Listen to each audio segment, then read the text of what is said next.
تھا پاکستان مسلم لیگ نون کے لیے بھی، کیونکہ نواز شریف صاحب کے جانے کے بعد یہ پہلا ضمنی انتخابات ہمیں نظر آیا کہ جس میں کانٹے دار مقابلہ نظر آیا ہے۔ اب گویا کہ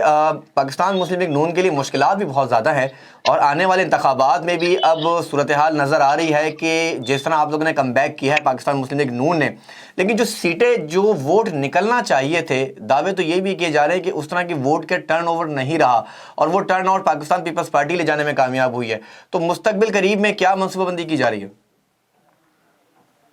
نہیں ثاقب، میں آپ کے بنیادی جو تھیوری ہے میں اس سے ڈس ایگری کرتا ہوں۔ ٹھیک ہے۔ پہلی بات پیپلز پارٹی کا اس حلقے میں اتنا بھی ووٹ موجود نہیں ہے جو 2018 میں انہیں ملا تھا۔ ابھی میں نے آپ سے عرض کی کہ اس میں باقی جماعتیں جو کہ بغض معاویہ میں بغض نواز شریف کا شکار ہیں، ان کا ووٹ ہے جو پیپلز پارٹی کو ڈالا گیا ہے۔ لیکن اگر کوئی دوسرا جب انتخاب آئے گا تو سب جماعتیں اپنا انتخاب لڑ رہی ہوں گی۔ دیکھیں نا، اس میں عمران خان کا امیدوار نہیں تھا اس جماعت میں، بالکل۔ طاہر القادری صاحب لاہور میں عموماً اپنا امیدوار کھڑا کرتے ہیں، ان کا امیدوار نہیں تھا۔ تحریک لبیک بھی ہمارے مقابلے میں اپنا امیدوار کھڑا کرتی ہے، تحریک لبیک نے بھی امیدوار کھڑا نہیں کیا۔ اسی طریقے سے حافظ سعید صاحب کی جو جماعت ہے، پتہ نہیں کوئی مسلم لیگ بھی نام اس کا انہوں نے رکھا ہوا ہے، ان کا امیدوار بھی نہیں تھا۔ پھر مسلم لیگ کاف کا امیدوار بھی نہیں تھا، جماعت اسلامی کا امیدوار بھی نہیں تھا۔ تو یہ وہ تمام جماعتیں ہیں جو لاہور سے انتخاب میں حصہ لیتی ہیں۔ ان سب جماعتوں نے مل کے نواز شریف صاحب کا مقابلہ کیا، اور سب مل کے شکست دی، مقابلے میں کامیاب نہیں ہو سکے۔ اچھا، بڑی مزیدار بات ہے سر، جیسے آپ بتا رہے ہیں کوئی چیلنج فیل نہیں کرتی ہے، مسلم لیگ اتنی مضبوط جماعت ہے 2018 سے، جی مسلم لیگ نون 2018 سے بھی زیادہ اس وقت مقبولیت کی حامل ہے، اور اس کا ثبوت آپ کو دسکا میں ملا ہے، وزیر آباد میں ملا ہے، اس کا ثبوت آپ کو ابھی ایک یہ انتخاب تھا ہمارے صوبائی اسمبلی کا خوشاب والے، اس میں بھی ملا ہے۔ نوشہرہ جو خیبر پختونخوا ہے اس میں بھی اس کا مثال ملی ہے، اور اب یہ لاہور کے انتخاب میں بھی اسی پہ مہر لگی ہے کہ پاکستان کی تمام سیاسی جماعتیں اکٹھی ہوئی، اکٹھے ہو کے سب نے مل کر پیپلز پارٹی کو ووٹ ڈالا، اور پھر بھی وہ انتخاب کامیاب نہیں ہو سکے۔ اچھا، اب لگ تو یہ رہا ہے سر آپ کی باتوں سے، کیونکہ جب یہاں پہ ساری جماعتیں اس وقت تحریک انصاف کے خلاف، مسلم لیگ نون کے خلاف جمع ہوئیں،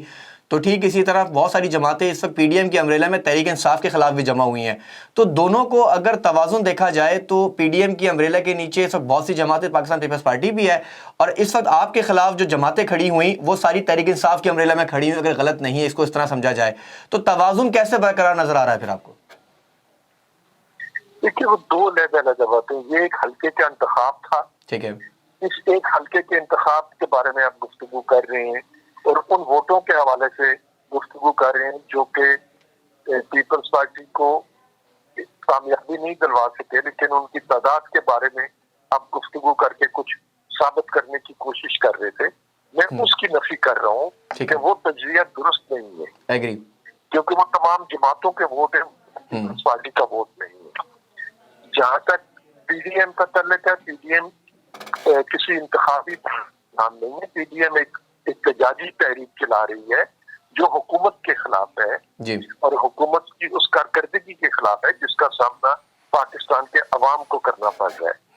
اور پی ڈی ایم کی تحریک جو ہے اس کو بھی لوگوں نے بے مثال کامیابی دی ہے۔ وہ جہاں جلسہ کرتے ہیں بہت بڑی تعداد میں لوگ جمع ہوتے ہیں ان کا جلسہ سننے کے لیے۔ انہوں نے لانگ مارچ کا کہا ہے، اور جس دن یہ لانگ مارچ شروع ہوگا اس دن میری بات جو ہے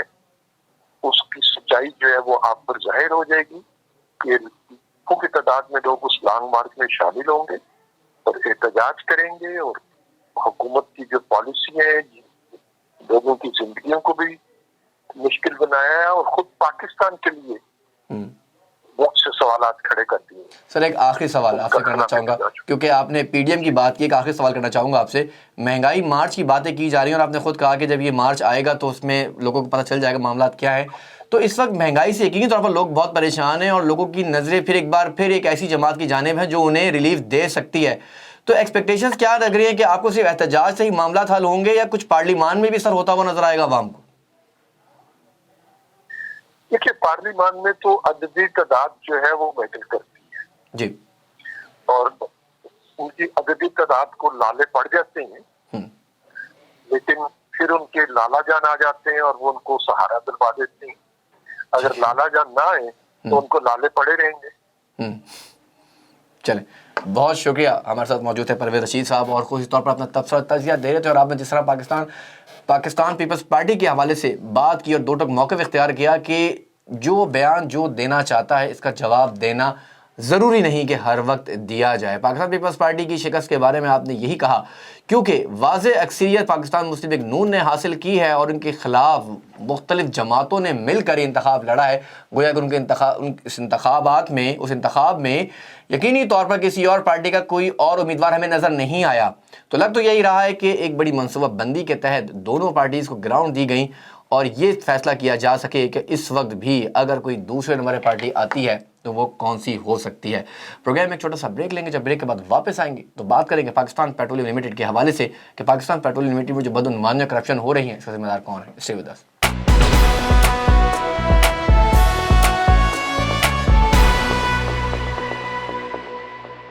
ویلکم بیک. اور پروگرام کے اس حصے میں ہم بات کریں گے پاکستان پیٹرولیم لمیٹڈ کے حوالے سے. یہاں آپ کو کچھ اہم معلومات آپ کے ساتھ شیئر کرنا چاہوں گا. پاکستان پیٹرولیم لمیٹڈ جو ایک منافع بخش ادارہ ہے، یہ میں نہیں کہہ رہا، یہ گزشتہ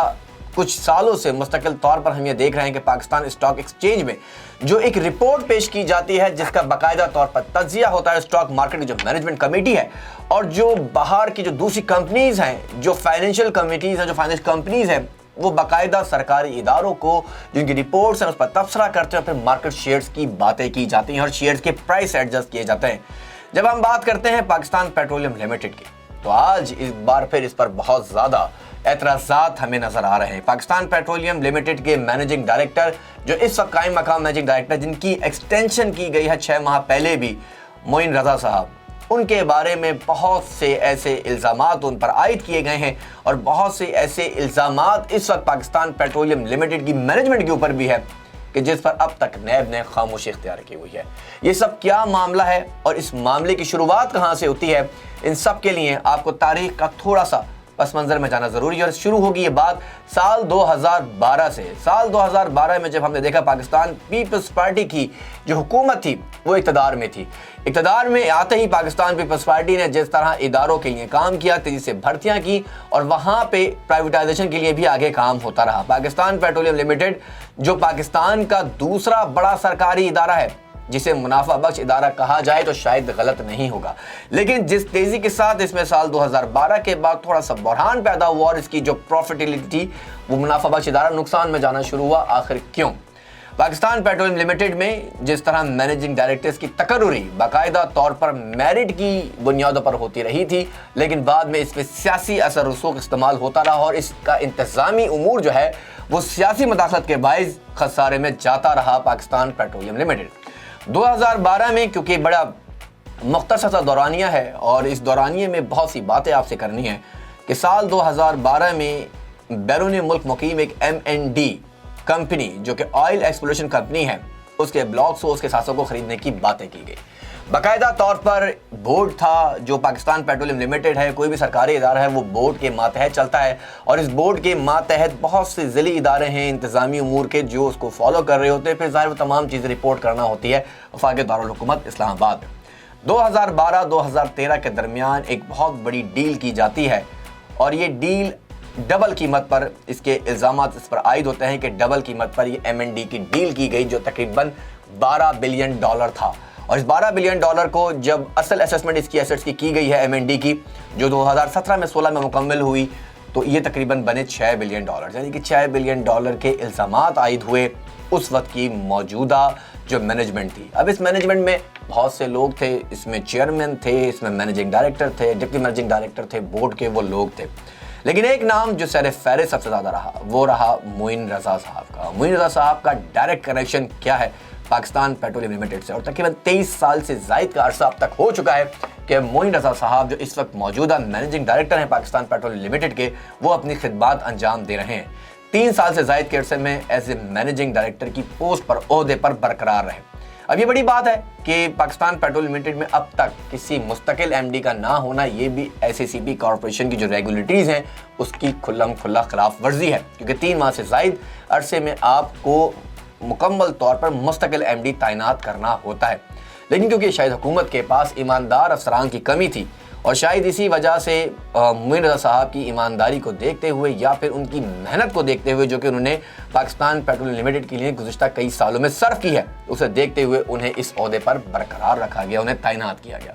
اب کیونکہ چیئرمین بورڈ کی بات کی جا رہی ہے،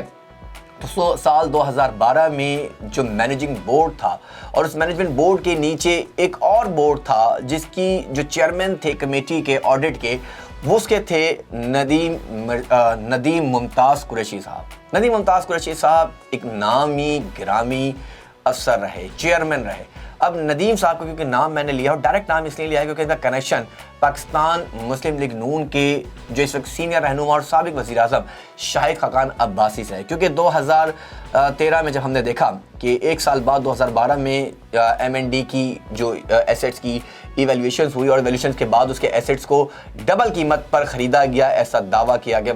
کچھ مختلف رپورٹس میں۔ 2013 کے عام انتخابات میں پاکستان مسلم لیگ نون جو ہے وہ اقتدار میں آتی ہے۔ جب وہ اقتدار میں آتی ہے اور آنے کے ساتھ ہی سابق وزیر اعظم محمد نواز شریف صاحب تیزی سے پاکستان کے جو سرکاری ادارے ہیں اس کی گروتھ پر کام کرتے ہیں، اس کی منافع بخش اداروں کی طرف لے جانے کی کوشش کرتے ہیں۔ لیکن کیونکہ ایک اور معاملات آگے تھے کہ کسی طرح ملک کو خسارے سے نکالا جائے، اور جو بھی حکومت آتی ہے اس کی کوشش ہوتی ہے کہ اداروں کو پرائیویٹائز کر کے سرکاری خزانے پر جو لوڈ ہے، جو بوجھ ہے، اسے کم کیا جا سکے۔ اب 2012 میں ایم این ڈی کے اسیسمنٹس ہوتی ہے، اور ایم این ڈی کے اسیسمنٹ کے حوالے سے جو باتیں اور جو دعوے کیے گئے تھے، اس میں بہت سی حقیقت کو چھپایا گیا ہے۔ وہ حقیقت آج تک کیوں لوگوں کو نہیں بتائی گئی ہیں، اور کیا وجہ ہے کہ نیب سب کچھ جانتے ہوئے بھی خاموش رہا، اور کیا وجہ ہوئی کہ دسمبر کے اس مہینے میں 2021 میں جب مستقل مینجمنٹ کے لیے، جب مستقل مینیجنگ ڈائریکٹر کے لیے باقاعدہ طور پر وفاقی حکومت میں انٹرویوز کیے گئے، پیٹرولیم ڈویژنز میں ایک ڈرامہ رچایا گیا، 3 امیدواروں کو نامزد کیا گیا، 3 امیدواروں کے انٹرویوز کی باتیں کی گئیں، تو پھر 2012 کا ایم این ڈی کا جو ایک اسکینڈل تھا، اسے اٹھا کر صرف ایک بندے کو ذمہ دار کیوں بنایا جا رہا ہے؟ اس حوالے سے یقینی طور پر حکومت کو توجہ دینے کی ضرورت ہے، کیونکہ جیسے میں نے بار کہا کہ 2012 میں ایم این ڈی جو ایک آئل ایکسپلوریشن کمپنی ہے، جس کی اسیسمنٹ کی بات کی گئی، جس کو خریدا گیا، جس کے شیئرز لیے گئے، اور بعد میں اس کی انکوائری تحقیقات کا آغاز کیا گیا، اور اس وقت کے جو چیئرمین تھے انہوں نے پھر نیب کو باقاعدہ اس کے لیے لکھا، جو کہ 2017 میں لکھا گیا۔ اب یہاں پہ ندیم ممتاز قریشی صاحب جو چیئرمین کمیٹی آڈٹ رہے، ان کی بڑی اہم ذمہ داری تھی کہ انہوں نے نظر رکھنا تھی، کیونکہ آپ سابق وزیر اعظم شاہد خاقان عباسی صاحب کے دیرینہ ساتھی، ان کے دوست ہیں، اور آپ وامق بخاری صاحب جنہیں پاکستان پیٹرولیم لمیٹڈ کا مینیجنگ ڈائریکٹر بنایا گیا، ان کے ساتھ بھی آپ کے جو تعلق واسطے ہیں، جو آپ کی دوستیاں ہیں، وہ بہت گہری ہیں۔ پھر ہوا کیا؟ پھر آخر جب فیصلے اوپر سے ہو رہے تھے، تو اس وقت جب قائم مقام کے لیے، جب بورڈ کے لیے باتیں کی جا رہی تھی، تو 2012 کے جو بورڈ تھا، جو چیئرمین بورڈ تھا، اس کی سپرویژن کے اندر ایک ایسے بندے کی انٹری کرنا جو رات کی تاریخی میں کروائی گئی، اور صبح اچانک بورڈ کا اجلاس بلانا، اور اجلاس کے ایجنڈا بھی اس وقت اسکرین پر چل رہا ہے کہ 2013 میں بھی اجلاس بلائے گئے، تو اس ایجنڈے میں جیسا باقاعدہ طور پر لکھا گیا کہ ایم این ڈی کے حوالے سے گفتگو کی جائے گی، ایم این ڈی کو زیر بحث لایا جائے گا، تو 2012 میں مئی میں جو ایجنڈا رکھا گیا، اس ایجنڈے میں کیوں کچھ لوگوں کو اس سے معلومات فراہم نہیں کی گئی اور ایجنڈا فراہم نہیں کیا گیا، اور علیہ صبح اس ایجنڈے کے ہوتے ہی فل فور صرف چند باتیں کر کر اس معاملے کو آگے بڑھایا جاتا ہے۔ بہرحال یہ تو بورڈ کے لوگ ہیں جنہوں نے جواب دینا ہے، کیونکہ معاملہ عدالت میں ہے، نیب کے پاس اس کی کارروائی جاری ہے۔ لیکن جیسے میں نے کہا کہ کچھ ایسا ہے جس کا پردہ ہے اور جسے چھپانے کی کوشش کی جا رہی ہے، تو ٹھیک اسی طرح جب ہم نے دیکھا کہ سال 2016 میں یہ سارا معاملہ آگے بڑھا اور ایک پرائیویٹ کمپنی کو ٹھیکہ دیا گیا، اس کو انکوائری کی باتیں کی گئیں کہ اسیسمنٹ کی جائے، تو اس نے اسیسمنٹ کرنے کے بعد جو کمپنی تھی باہر کی R&S، اس نے یہ واضح طور پر کہا کہ کیونکہ جو ایسٹس ہیں وہ $12 بلین کے نہیں ہیں، $6 بلین کے ہیں، اور اس میں $6 بلین جو اضافی رقم ہے وہ ادا کی گئی ہے۔ اب یہاں پر ایک اور بات ہے کہ ایک اور کمپنی ہے جسے ہم کہتے ہیں، یعنی پاکستان پیٹرولیم لمیٹڈ نے ہی اس کمپنی کو ہائر کیا اور ہائر کرنے والے کوئی اور نہیں، جو چیئرمین کمیٹی آڈٹ ہیں جناب ندیم ممتاز صاحب اس وقت 2016 میں انہوں نے اس کمیٹی کو ہائر کیا اور پھر لکھ بھیجا کہ اس کی انکوائری کی جائے، اس کو آڈٹ چیک کیا جائے. اور جب فرانزک کروایا گیا تو 2017 میں 10 اپریل 2017 کو ایک تحقیقاتی رپورٹ آتی ہے اور اس میں واضح طور پر یہ شواہد آپ کے ساتھ چل رہے ہیں، جس میں لکھا گیا، جو مجھے دستاویزات موصول ہوئے، کہ جس میں واضح طور پر لکھا ہوا ہے کہ 2012 میں M&D میں ہونے والی جو خریداری ہے اسیسمنٹ کے حوالے سے، اس میں کہیں بھی کسی جگہ پر کوئی خرد برد نہیں کی گئی. یہ ڈاکومنٹس کہہ رہے ہیں، یہ کمپنی کہہ رہی ہے جو ڈیلائٹ فرانزک آڈٹ کمپنی ہے. اب 15 اپریل کو 5 دن کے بعد اس لیٹر کو تبدیل کیا گیا. تبدیل کرنے کے بعد اس پیرے میں تبدیلی کی گئی اور یہ پھر نیب کے حوالے کیا گیا. آخر اس میں تبدیلی کس نے کی اور کیا سچ چھپایا گیا اور کس کو بچایا گیا اور کس کو پھنسایا گیا، یہ انکوائری کرنی تھی نیب نے. لیکن نیب نے کیونکہ عارضی کارروائی کرتے ہوئے، جب سپریم کورٹ آف پاکستان نے جو نیب میں کیسز کی رکی ہوئی تعداد تھی، جب اس کی وجوہات مانگی اور ترجیحات کے حوالے سے پوچھا کہ کون کون سے کیسز ہیں، تو اس میں پی پی ایل کا نام بھی شامل کر کے فی الفور اسے لپیٹ دیا گیا اور انکوائری کو اثر انداز ہونے کے لیے یا پھر انکوائری کے وہ پوائنٹس کو چھوڑ دیا گیا جنہیں یقینی طور پر ضرورت تھی کہ انکوائری میں شامل تفتیش کیا جائے. اب اس میں ندیم ممتاز صاحب کو کیوں سیکیور کیا گیا، وامی بخاری صاحب کو کیوں سیکیور کیا گیا، اس کا جواب تو اس وقت جو نیب چیئرمین تھے یا جو چیئرمین اس وقت موجود ہیں انہوں نے دینا ہے کہ آخر پی پی ایل میں کیا ہوتا رہا اور پی پی ایل میں کیا ہو رہا ہے. کیونکہ جب وامی بخاری صاحب کی بات کی جاتی ہے اور جس طرح وامی بخاری صاحب نے واضح طور پر جو پاکستان پیٹرولیم لمیٹڈ ہے اسے پرائیویٹائز کرنے کے لیے دنوں رات محنت کی، شب و روز محنت کی کہ کسی طرح اس سرکاری ادارے کو پرائیویٹائز کر دیا جائے، جو کہ ایک منافع بخش ادارہ تھا، ایک منصوبہ بندی کے تحت اسے نقصان پہنچایا گیا. اب یہاں پر ایک بار پھر بات ہوتی ہے اس وقت کے موجودہ مینیجنگ ڈائریکٹر معین رضا صاحب کی، جن پر الزامات ہیں اور الزامات ابھی تک کیونکہ ثابت نہیں ہوئے، عدالت میں کیس ہے، نیب میں انکوائری چل رہی ہے. جیسے میں نے آپ کو بتایا کہ نیب نے ابھی تک جو ڈیلائٹ فرانزک کمپنی ہے اس سے ڈائریکٹ کوئی رابطہ نہیں کیا اور رابطہ کر کے یہ اب تک کوئی ڈاکومنٹ نہیں نکال سکے جس سے معلوم ہو کہ 2012 میں ہوا کیا تھا. چند لوگوں کے بیانات لیے اور بیانات بھی ان لوگوں کے لیے گئے جو من پسند لوگ تھے، جس میں ندیم ممتاز قریشی صاحب کو شامل تفتیش نہیں کیا گیا. تو ایک بڑا اہم سوال ہے کہ آخر کیا وجہ رہی کہ وامی بخاری ملک سے باہر چلے گئے، ندیم ممتاز قریشی کو شامل تفتیش نہیں کیا گیا جو بڑے اہم ذمہ دار تھے. چیئرمین بورڈ کو شامل تفتیش کیا جائے اور پوچھا جاتا ان سے کہ آخر کیا ہوتا رہا، اور پھر 2012 سے لے کے 2021 تک کیوں مجرمانہ خاموشی اختیار کی گئی. پھر ایک ایسے شخص جس کا نام ہے مینیجنگ ڈائریکٹر معین رضا پی پی ایل، انہیں پی پی ایل میں مزید 8 سال تقرریاں دی گئیں اور انہوں نے نہ صرف پاکستان پیٹرولیم لمیٹڈ میں ذمہ داریاں انجام دی بلکہ پاکستان پیٹرولیم لمیٹڈ کو بھی ایک منافع بخش ادارہ بنایا. اب یہ بھی رپورٹس ہی کہہ رہی ہیں، ایک طرف آپ کی حکومت، آپ کے ادارے موجودہ ایم ڈی کے اوپر الزامات لگاتے ہیں، دوسری جانب آپ ہی کے ادارے اور آپ ہی کی حکومت پاکستان پیٹرولیم لمیٹڈ میں ایک الزام لگے ہوئے افسر کو مینیجنگ ڈائریکٹر کا عہدہ 3.5 سال دے کے رکھتے ہیں اور 6 مہینے کے ایکسٹینشن بھی دیتے ہیں. 2018 کے بعد یہ معاملہ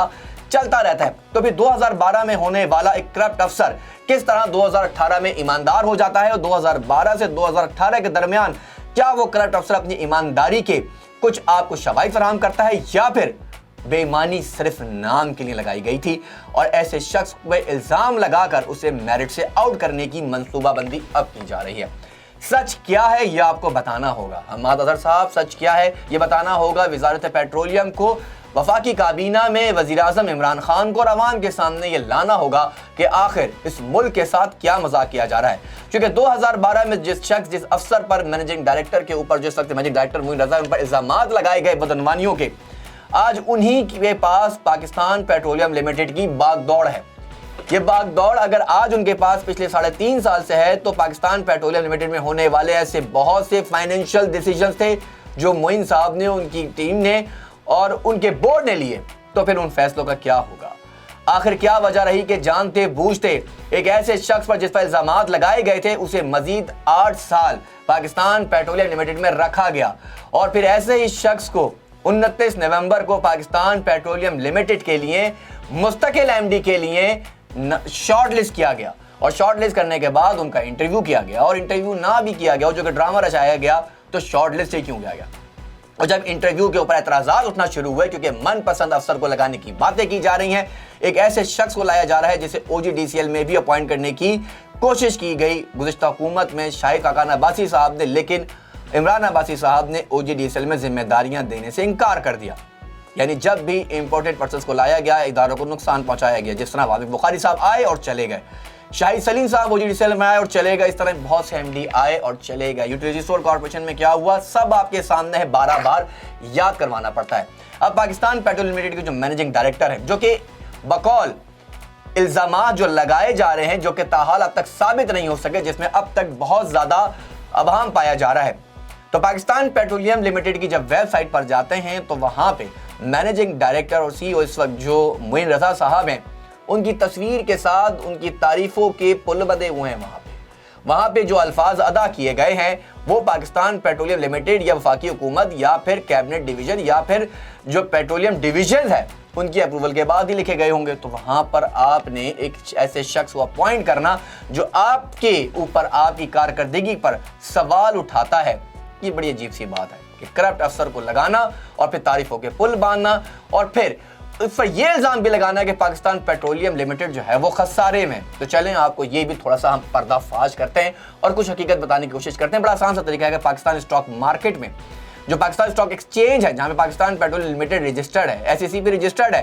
وہاں جائیں اور پوچھیں، وہاں سے فائنینشیل رپورٹس لیں کہ پچھلے 5 سالوں میں پاکستان پیٹرولیم لمیٹڈ کے منافعوں میں کتنا اضافہ ہوا ہے، جو ایڈمنسٹریٹو فائنینشیل کاسٹ ہے اس میں کتنی کمی واقع ہوئی ہے. یہ رپورٹس آپ کے سامنے چل رہی ہیں اور جس رپورٹ پر بڑے طور پر جو بڑی کمپنی پاکستان کی ہے عارف حبیب لمیٹڈ، ان کی بھی اپنی رپورٹس موجود ہے. پاکستان اسٹاک ایکسچینج کو جو رپورٹس بھیجی گئی اور اس رپورٹس کے بعد پاکستان اسٹاک مارکیٹ میں جو شیئرز تھے، جو تقریباً 2 ارب 72 لاکھ سے زائد شیئرز اس وقت پاکستان اسٹاک مارکیٹ میں موجود ہیں، ان کو ڈیویڈنڈز دیے گئے. یہ کہاں سے پیسہ آیا؟ کیا پیسہ حکومت نے دیا؟ یہ پیسہ اگر کمپنی نے اپنے ہی پاس سے کما کے اپنے ریسورسز سے منافع اگر شیئر ہولڈر کو تقسیم کیا اور جو کہ انڈر سپرویژن رہا پاکستان پیٹرولیم لمیٹڈ کے اس وقت کے مینیجنگ ڈائریکٹر معین رضا صاحب کی سپرویژن میں، تو شاید ان کی کارکردگی پر اعتراضات لگانے سے پہلے ایک بار فائنینشیل کمیٹیز کے ساتھ، ایک بار اسٹاک مارکیٹ کے ساتھ، ایک بار نیب کے ساتھ پوچھا جاتا حقیقت کیا ہے اور سچ بتانا چاہیے تھا. گویا کہ آپ کو اپنے پسند کے MD کو لگانا تھا، آپ کو اپنے پسند کے MD کو لانا تھا تو ضرور لائیے. معین رضا تو شاید چلا جائے گا، معین رضا نہیں ہوگا تو کوئی اور آئے گا، کوئی اور ہوگا تو کوئی اور آئے گا، لیکن مینجمنٹ کو جو پاکستان پیٹرولیم لمیٹڈ ہے، جو پاکستان کا سرکاری ادارہ ہے، اس پہ انصاف کب ملے گا؟ کیونکہ جاتے جاتے یہاں پر ایک سوال یقینی طور پر چھوڑتا جا رہا ہوں کہ 2012 میں جس شخص پر آپ نے کرپشن کے الزامات لگائے اسے 8 سال ادارے کا ہی سربراہ بنانا اور ادارے کے اندر ہی موجود رکھنا، یہ آپ کے لیے بھی ایک بڑا سوالیہ نشان ہے. اور آپ کو بتانا ہوگا کہ 2018 سے لے کے 2021 تک معین رضا کو مینیجنگ ڈائریکٹر بنا کر کس کو فائدہ پہنچایا گیا اور آج ان پر الزامات لگا کر کس کو فائدہ پہنچایا جا رہا ہے. پروگرام کا وقت یہاں ختم ہو جاتا ہے. اب دیکھنا یہ کہ حکومت پاکستان کیا کرتی ہے، کیونکہ عمران خان صاحب نے کیبنٹ میں فیصلہ لینا ہے اور انہوں نے ان تمام تر سوالوں سے پردہ اٹھانا ہے اور حقائق جاننا ہے کہ آخر پاکستان پیٹرولیم لمیٹڈ میں کیا ہو رہا ہے. مجھے دیجیے اجازت، اللہ نے کے بعد.